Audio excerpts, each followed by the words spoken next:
Strategi Pilkada tahun 2024, PDIP menang 14 provinsi kurus, KIM Plus dominasi 6 wilayah strategis.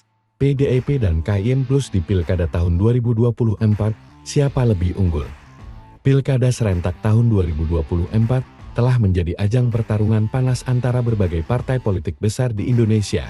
Sekretaris Jenderal PDIP, Hasto Kristianto, mengklaim bahwa partainya memenangkan pemilihan gubernur di 14 provinsi.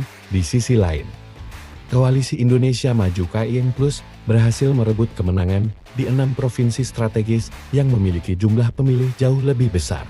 Kemenangan PDIP banyak, tapi racal. PDIP mengklaim kemenangan di 14 provinsi, yaitu Aceh, Riau, Jambi, Bengkulu, Bangka Belitung, DKI Jakarta, Bali, Kalimantan Tengah, Kalimantan Barat, Papua, Papua Tengah, Papua Pegunungan, Papua Selatan, dan Papua Barat. Namun, jika dilihat dari jumlah daftar pemilih tetap DPT, total pemilih dari 14 provinsi tersebut hanya mencapai 35 juta.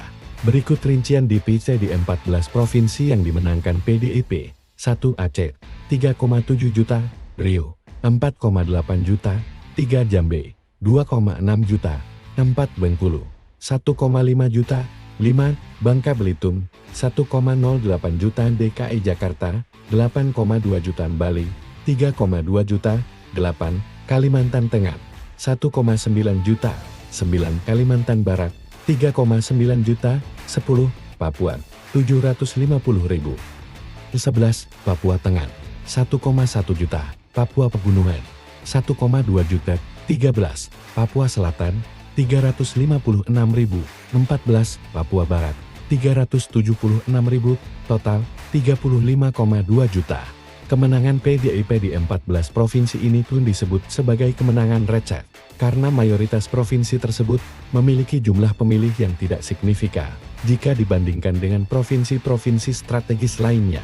Di sisi lain, Koalisi Indonesia Maju KIM Plus yang didukung oleh partai-partai besar seperti Gerindra, Golkar, PNN, Demokrat, Nasdem, PKB, PPP, dan PKS mencatat kemenangan di 6 provinsi dengan jumlah pemilih yang sangat besar.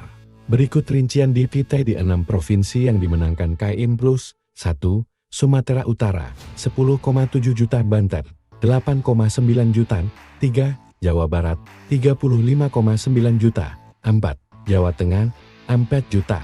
5. Jawa Timur, 31,2 juta. 6. Sulawesi Selatan, 6,6 juta. Total, 122,1 juta. Kemenangan KIM Plus ini dianggap lebih strategis karena mencakup provinsi dengan jumlah pemilih yang besar seperti Jawa Barat, Jawa Tengah, dan Jawa Timur. Analisis pengamat politik, menurut pengamat politik Ray Rangkuti, kemenangan KIM Plus ini adalah kemenangan tanpa mahkota. Hal ini karena meskipun KIM Plus menguasai provinsi strategis, mereka gagal memenangkan DKI Jakarta yang dianggap sebagai mahkota politik Indonesia. Ray juga menyebut bahwa kemenangan KIM Plus bukanlah hal yang mengejutkan, mengingat strategi mereka yang mengandalkan koalisi besar dan sumber daya yang melimpah. Dengan jumlah partai yang banyak, dana penopang biasanya juga melimpah, ujarnya. Selain itu, dukungan aktif dari Presiden Prabowo Subianto dan mantan Presiden Jokowi turut menjadi faktor kunci yang memperkuat posisi KIM Plus di berbagai wilayah. Jakarta, simbol yang terlepas. Meski mendominasi wilayah strategis, KIM Plus harus rela kehilangan DKI Jakarta.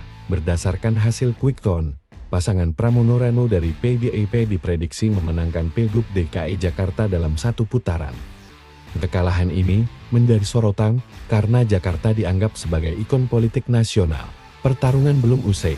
Pilkada serentak tahun 2024 menunjukkan bahwa strategi yang berbeda menghasilkan pola kemenangan yang berbeda pula. PDIP berhasil mengamankan jumlah provinsi terbanyak, tetapi KIM Plus unggul di wilayah dengan pemilih terbanyak.